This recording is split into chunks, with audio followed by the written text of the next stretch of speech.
Alhamdulillahi Rabbil Alamin. Innal hamdalillah nahmaduhu wa nasta'inuhu wa nastahdihi wa nastaghfiruh. Wa na'udzu billahi min shururi anfusina wa min sayyiati a'malina. Man yahdihillahu fala mudilla lahu wa man yudlil falan tajida lahu waliyyan mursyida. Asyhadu an la ilaha illallah wahdahu la syarika lah.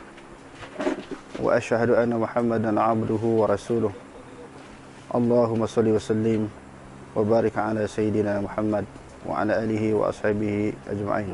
Allahumma rabbi shrah li sadri wa yassir li amri wa hlul 'uqdatam min lisani yafqahu qawli wa la hawla wa la quwwata illa billahil 'aliyyil 'azim. Allahumma la sahla illa ma ja'altahu sahla wa anta taj'alul huzna in syi'ta sahla. Rabbi yassir wa la tu'assir wa atmim bil khair. Amma ba'd.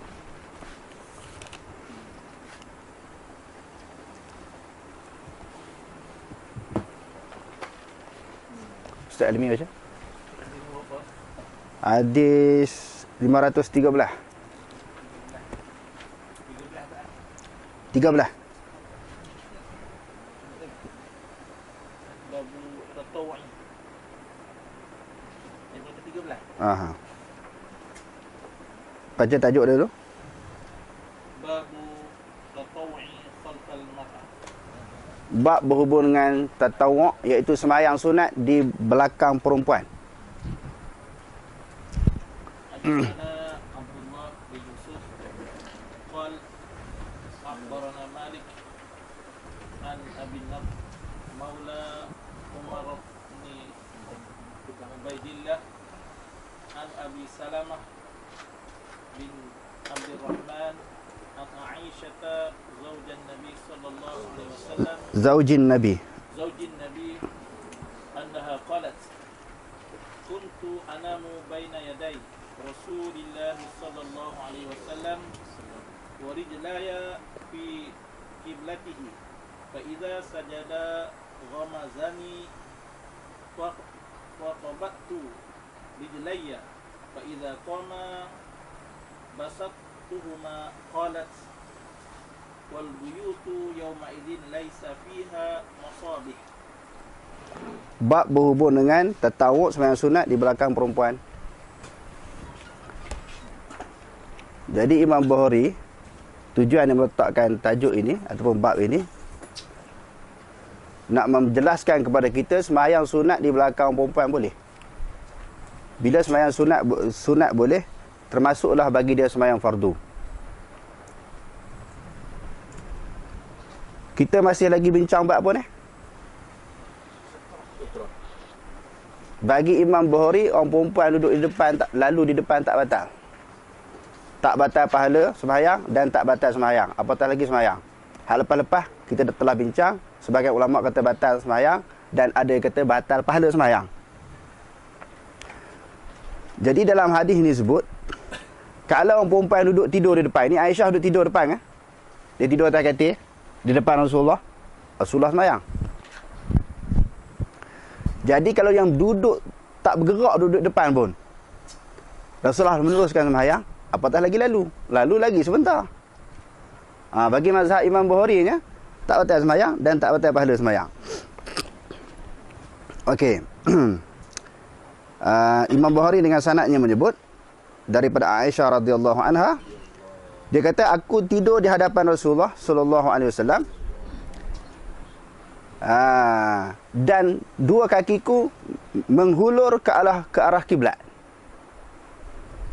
Ke arah kiblat. Apabila Rasulullah nak dia sujud, dia pegang kaki aku. Fa ghamazani, dia pegang aku. Wa qabattu rijlaya, aku pun pegang kaki aku. Rasulullah pegang kaki Rasulullah ni sebab dia nak sujud tu kaki secara kebetulan ke arah kiblat tempat dia sujud, dia pegang. Aku pun pegang kaki aku. Maknanya ditariklah keluar sebab Rasulullah nak sujud tadi. Wa qabattu rijlaya fa idza qama basattuhuma. Pegang Aisyah ni dia tarik balik. Bila tengok Nabi nak sujud, Nabi dah pegang kaki dia tadi kan, dia tarik balik. Bila Nabi berdiri, dia hulur balik.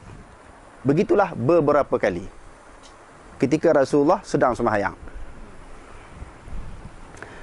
Lalu Aisyah kata, rumah pada ketika itu, rumah mereka tidak ada lampu. Tak nampak.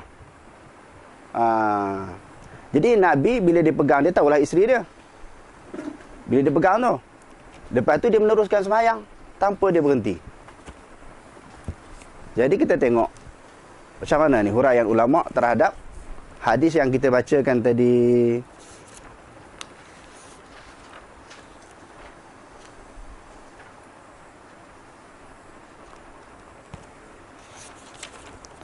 Okey, yang pertamanya sekali, istinbat hukum yang dapat diambil daripada hadis tadi, sembahyang di belakang perempuan kan. Yang Imam Bukhari kata boleh. Kalau duduk situ boleh, lalu lagi boleh. Yang kedua, sunat dalam hadis yang lain pula, Rasulullah menggerak setelah dia sembahyang sunat biasa, dia nak sembahyang witir, dia menggerakkan Aisyah. Yang tu dah kita belajar dalam bab-bab yang lalu. Jadi maknanya sunat kita nak menggerak, kita orang yang sembahyang ini menggerakkan orang tidur untuk sama-sama berqiyamul lail. Yang ketiga, tadi dah kita sebut tadi, pendapat jumhur ulama sepakat dengan Imam Bukhari bahawa orang perempuan berada di depan orang yang sembahyang ini tidak membatalkan sembahyang.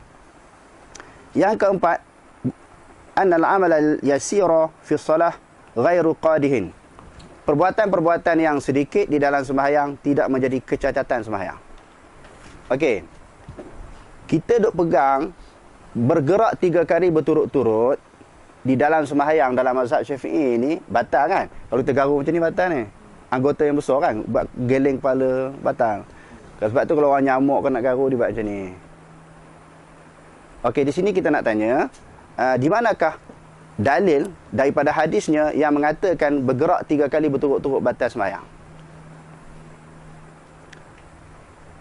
Macam kita sembahyang 5 waktu ni, sembahyang 5 waktu semua kata wajib kan? Ada tak dalil yang mengatakan wajib sembahyang? Dalil berdasarkan pada Quran dan hadis Nabi.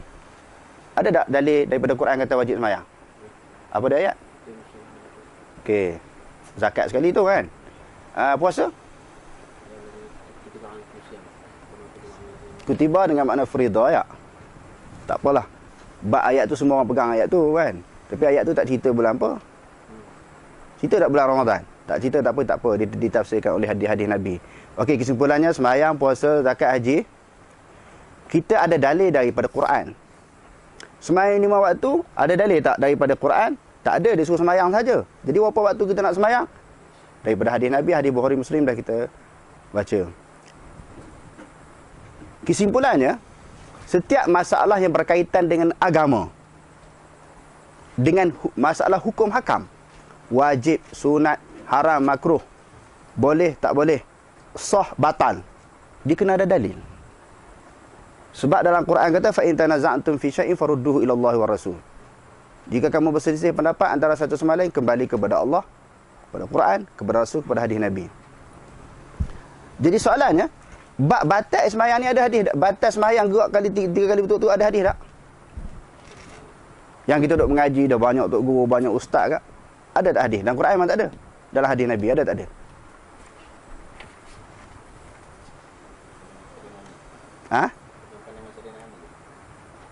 Kalau pandangan sahabat, ulama tu memang ada lah daripada hadis Nabi. Bila tak ada, dipanggil dalil zanni. Kalau dah ada dalam Quran pun, kalau ulama boleh celah, boleh berbeza pendapat sama ada dalam Quran ataupun hadis Nabi, itu pun dipanggil zanni, bukan qat'i. Apatah lagi tak ada dalil daripada Quran hadis. Bila tak ada dalil, pakat-pakat ulama ni beristihad berdasarkan kepada kajian masing-masing. Imam Syafi'i kata 3 kali berturut-turut, imam lain kata tak apa banyak kali pun. Asalkan kalau duduk jauh tu orang nampak, oh dia ni duduk sembahyang lagi. Bukan menampak macam berlari, main bola, melompat, itu bukan sembahyang. Oh, dia duduk ni walaupun duduk bergaru begini ni, wish, sembahyang lagi ni sebab dia bukan berlari. Jadi masing-masing punya ramalan. Dia bukan dalil qat'i. Yang keduanya bukan ada dalil daripada hadis pun. Gerak 3 kali berturut-turut ni.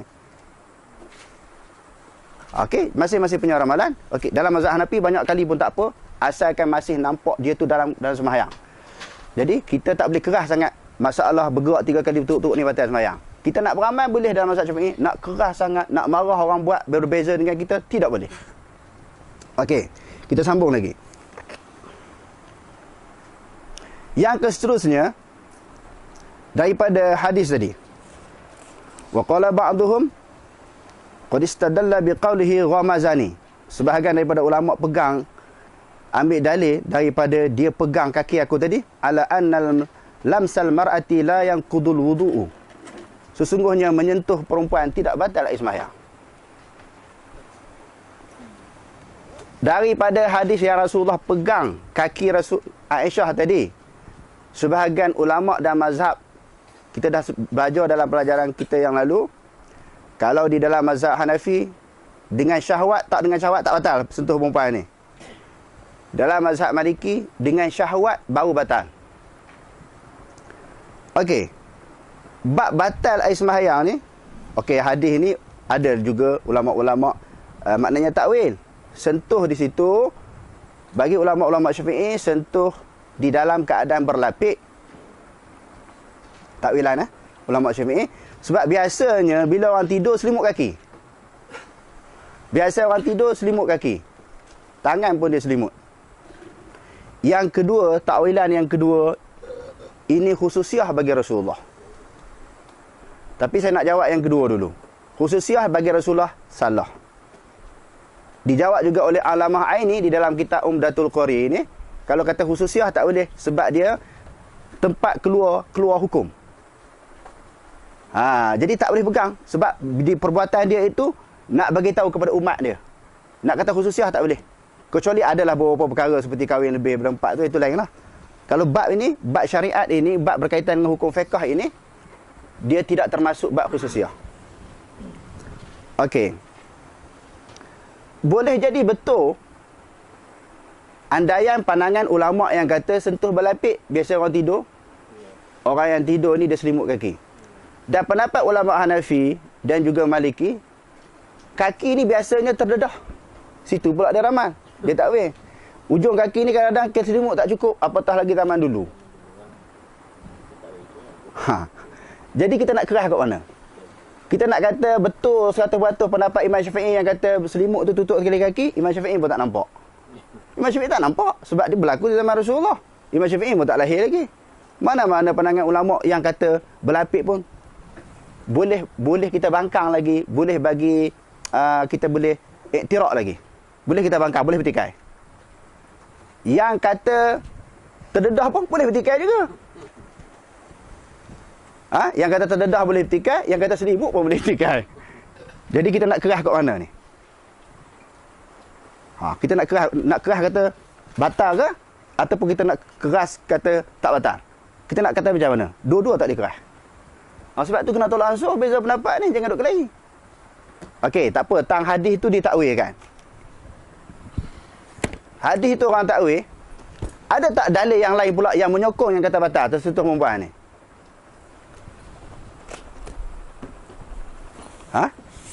Ada lain tak yang sokong? Yang tu tak apalah, khilaf lagi. Kok ada satu dalil yang kuat pula yang kata memang batal sentuh perempuan ni. Ada dalil lain tak? Apa dia?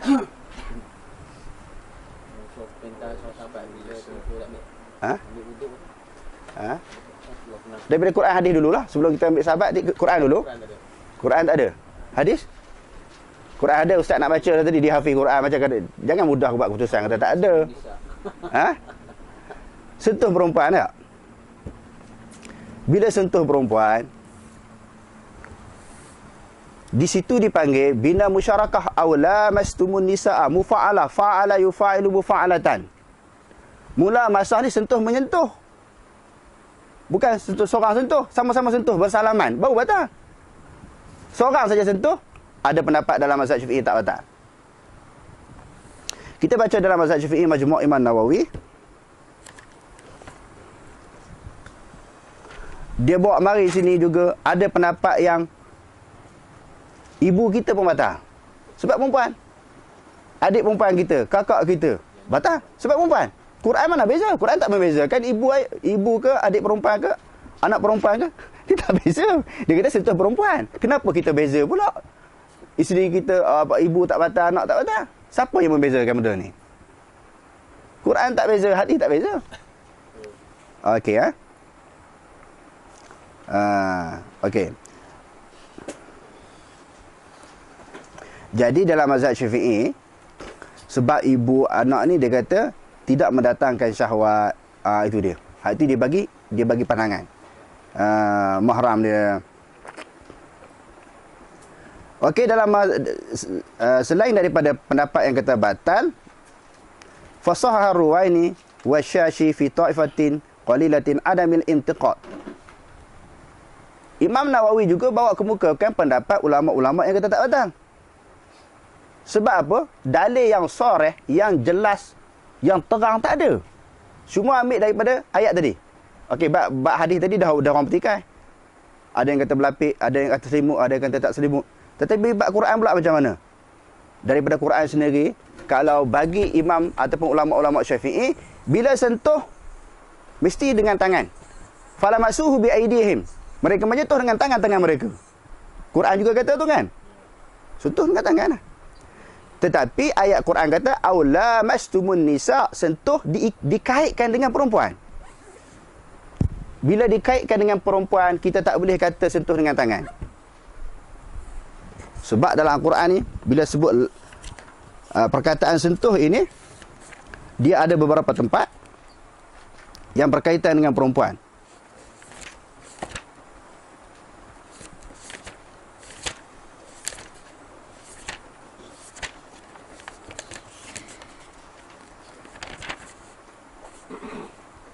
Okey, dia kata apa sini?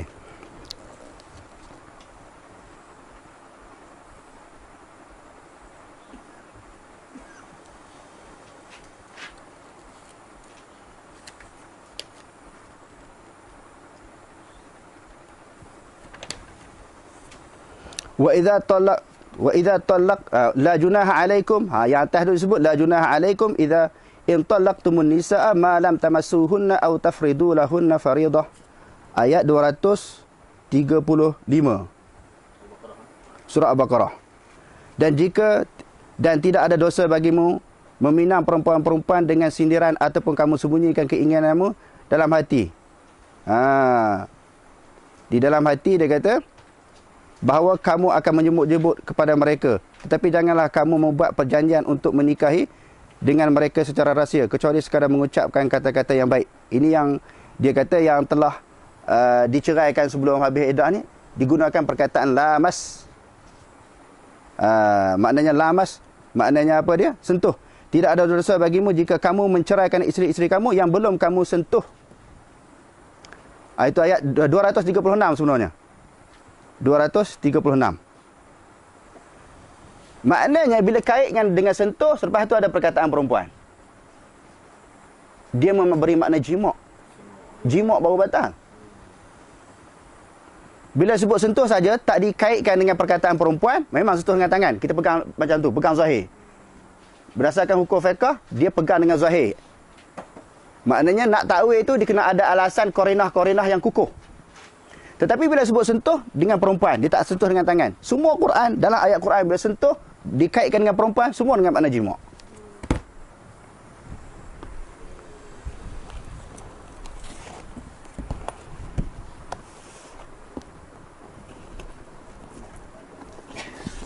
Jadi kalau orang hadis tadi nak pegang dengan pendapat yang keras sangat kata batal, tak boleh.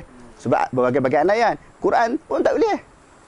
Kita tengok Imam Mawardi. Dia setaraf dengan Majmu' Imam Nawawi. Dia pula sebut di sini yang berhubung dengan masalah batal tak batal di sini, yang dikemukakan pendapat oleh Imam Buwaiti, annal malmus la yantaqidul wudu'uhu. Orang yang disentuh pula tidak batal. Orang yang menyentuh saja batal. Di dalam Mawardi, di dalam Hawi Kabi, yang disentuh.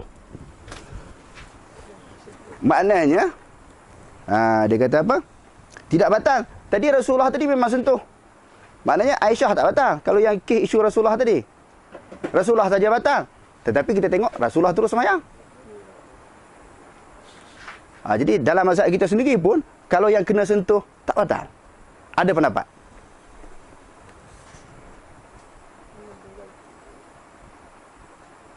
Tapi yang kuatnya dia tarjih dalam mazhab Syafi'i yang kena sentuh pun batal. Kita tengok Al-Bayan. Al-Bayan pun syarah kepada Mahzab juga. Syarah Mahzab ni dia banyak. Selain daripada Majmu'. Di dalam membahaskan awla mastumun nisa' tadi.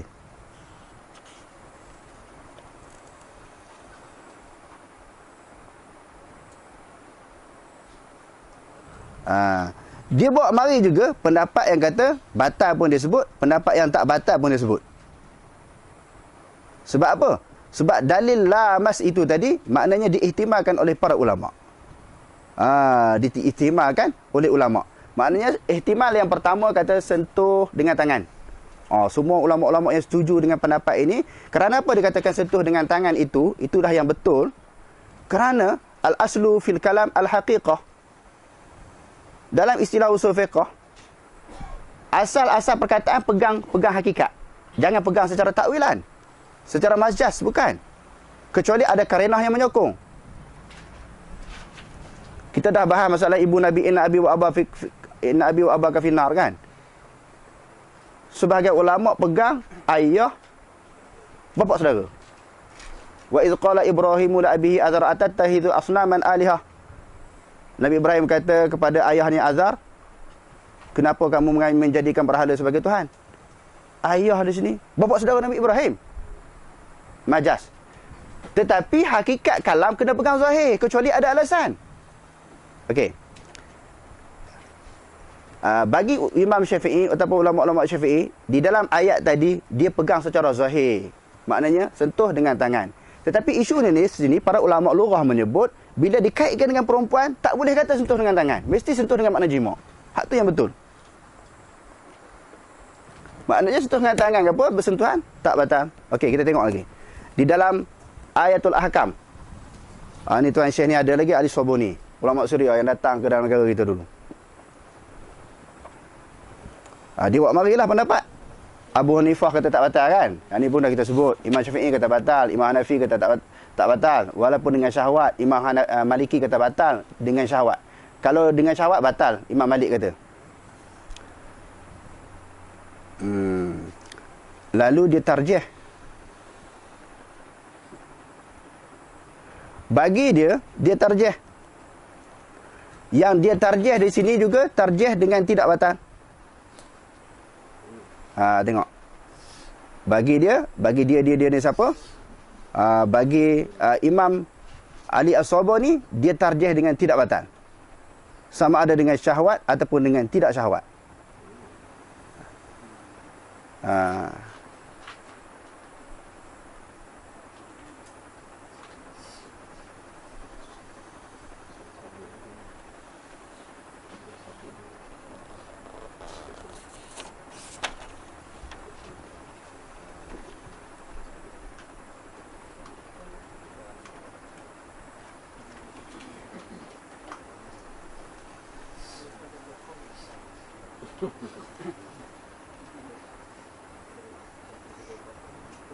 Okey.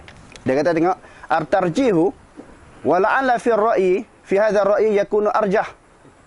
Dia kata boleh jadi nampak yang tak batal lebih rajih, dia kata. Kerana apa? Li'anna bihi yumkinu at-tawfiqu bainal ayatil karimati wal asari sabiqah. Ditaufikkan, digabungkan dengan antara ayat Quran dengan hadis-hadis Nabi yang Nabi sentuh tu. Bagi dia tarjihkan sama ada dengan syahwat ataupun tidak syahwat, tidak batal. Ali Swabuni ada lagi. Dan kita tengok Dr. Wahabah Zuhaili pula pun dapat tokoh Ma'ah Hijrah di dalam negara kita, dia tarjih kat mana? Bab batal tak batal ni dia kata apa?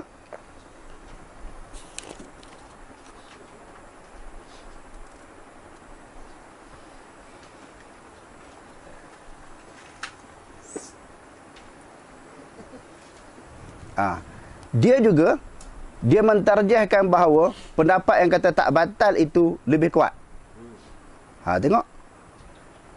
Dia kata wa yabduli anna lamsa al-arida wa tari'a aw alladhi la ladzata aw la syahwata fihi ghairu naqidin lil wudu wa amma lamsu alladhi yashabuhu asyahwatu fahuwa naqidun wa hadza fi taqdiri arjahul ara. Dalam takdir aku, dalam penilaian aku, kalau sentuh tidak disertakan dengan syahwat dan keinginan, tak batal. Sebab dia Maliki. Dr. Baba Zahili dia Maliki. Maknanya hadirin sekalian, kalau tuan-tuan nak pegang batal boleh. Dalil ada tadi kan? Nak pegang tak batal pun boleh. Tetapi yang rajihnya tak batal. Sebab tu kalau orang dengar betul-betul kita bagi penjelasan, orang tak kata kita Wahabi. Sebab semalam kita ada bincang bertiga orang. Masa tuan-tuan dah balik tu, ada maklumat orang luar kata demo ni Wahabi. Dan demo ni tak pakai pendapat ulama'. Ulama' mana tak pakai? Ini hak kita bawa. Hak tak bawa lagi. Nak cerita kita pakai pendapat ulama'. Ulama' mana kita tak pakai? Bukan kita pegang seorang ulama'. Demo ni tak pakai mazhab. Kita pakai mazhab. Macam-macam mazhab kita baca. Tak pakai mazhab apa? Tak betul dakwaan tu salah. Sebab demo tak dengar sendiri. Demo dengar ujung-ujung telinga. Itu pun orang lain tukang menyampaikan. Dia sendiri tak duduk. Kalau dia duduk, dia tahu. Kita semua pendapat ulama' kita iktiraf, kita pakai, kita terima. Dan semua mazhab, bukan satu mazhab, kita terima, kita pakai. Bahkan orang yang mengaji hadis ni, dia lebih banyak pegang pendapat ulama'. Dia lebih banyak pegang pendapat mazhab, bukan satu mazhab. Jadi walaupun dah terang yang mana rajih, yang mana tak rajih, ini dah kita sebut. Ada juga daripada kalangan tuan-tuan nak pegang cara lama juga batal. Tak ada masalah. Benda forok. Bukan nak buat apa kita kelahi dalam masalah forok. Aku nak pegang cara Syafi'i lama jugalah. Walaupun dah terang macam ni, aku rasa selesa dengan cara lama. Sebab aku dah mengaji lama macam tu. Tak ada masalah. Tapi kalau kita terang di masjid surau macam ni, orang jadi kelahi tak? Saya rasa tak boleh jadi kelahi. Dia nak pegang cara dia, silakan. Benda ni benda forok, benda istihad, benda ramalan. Wallahu a'lam. Ada soalan? Dia terjih pegang tak batal. Tak batal. Banyak lagi kalau kita nak sebut. Tak betul lah orang kata tak pegang pendapat ulama' orang mengaji hadis ni. Banyak ulama' dia baca. Tak boleh. Kita yang mengaji hadis pun walaupun kita kata yang ni rajih, jangan paksa orang ikut kita. Jangan paksa. Kita kena bagi kebebasan kepada manusia supaya berfikir. Kecuali melibatkan akidah yang salah. Kalau akidah tu tak boleh tolak ansur lah. Dia kata agama lain betul, yang tu tak boleh tolak ansur. Masalah forok ni kita kena tolak ansur.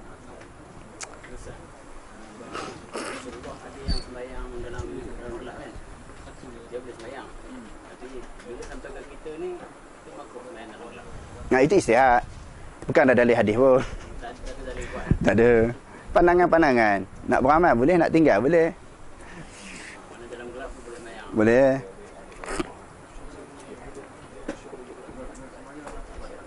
Cuma yang tadi yang gerak, yang tiga itu memang tak ada hadis semua. Tak ada hadis. Itu pendapat Ali. Apa dia? Pandangan apa? Dia asar dia. Kita tengok tidak ada yang disandarkan kepada asar, wallahu a'lam lah. Kita tak jumpa yang kata sahabat yang bergerak pendapat. Biasanya kalau ulama Syafi'i, Imam Syafi'i dia kepada Ibnu Mas'ud. Ibnu Abbas dia agak longgar. Kalau Ibnu Mas'ud agak ketat. Cuma saya nampak dalam bab ini dia lebih kepada pandangan untuk jangan supaya menghilangkan khusyuk. Kalau duk bergerak sana sini kan, dia hilang khusyuk. Nak tampar pun pelan. Sedangkan ada dalam hadis kata ular lalu boleh pukul. Takkan nak pukul. Yang tu mesti dia kata kuat dan dia banyak kali. Sekali tak mati, beberapa kali. Maknanya memerlukan kepada pergerakan yang banyak. Sedangkan dalam Bukhari itu yang kisah Ibn Abbas yang semayang yang tarik pada jalan banyak. Bukan semua Ibn Abbas juga. Yang saya nampak bukan Ibn Abbas, Ibn Mas'ud. Sebab Ibn Abbas ni dia longgar. Sebab tu Yusuf Qadawi dan ulama fiqh kata rukhasul Ibn Abbas. Rukhsah Ibn Abbas. Pendapat yang ringan-ringan, masalah apa dia air dua qalah tak qalah, batal tak batal, perempuan duduk haid dan junub dalam masjid ni Ibn Abbas. Ibn Abbas ni dia longgar. Ibnu Umar dia keras. Jadi fiqh ni ada hak cara ringan, ada hak cara keras, kedua-duanya tak ada masalah. Boleh belaka. Siapa nak pegang cara keras boleh, nak pegang cara longgar pun boleh. Tak ada masalah. Jadi maklumat yang macam ni lah kita rasa wajib, bukan saja sunat lagi, disebarkan kepada orang supaya dia faham. Bila faham benda-benda macam ni tak akan jadi kelahi. Sampai kiamat dia tak akan kelahi. Dan dia tak akan keras dengan satu-satu pandangan.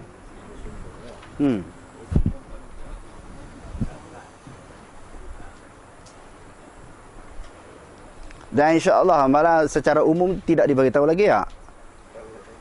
Tarikh pun kita tak letak lagi. Kita akan buat satu perbincangan ilmiah berhubung dengan isu-isu kontroversi, isu-isu yang agak gharib, syaz yang saya timbulkan dalam selama 13 tahun saya duduk di kawasan Lubuk Merbau ni, seperti babi basuh sekali, orang dari kafe boleh makan daging korban. Semua isu-isu ni diminta saya bagi penjelasan. Mungkin kita buat di Lubuk Merbau. Tuan-tuan bolehlah join sekali. Sebab kadang-kadang orang yang duduk lawan, duduk kutuk kita tu, dia tak dengar betul-betul kita terang. Dia ingat kita pakai main akil je cakap sesuatu masalah agama. Padahal kita merojok, baca, kaji dan kita tarjih. Selepas pada tu dia nak pegang macam mana pun tak ada masalah lah. Tapi jangan nampak yang kita bawa ni salah.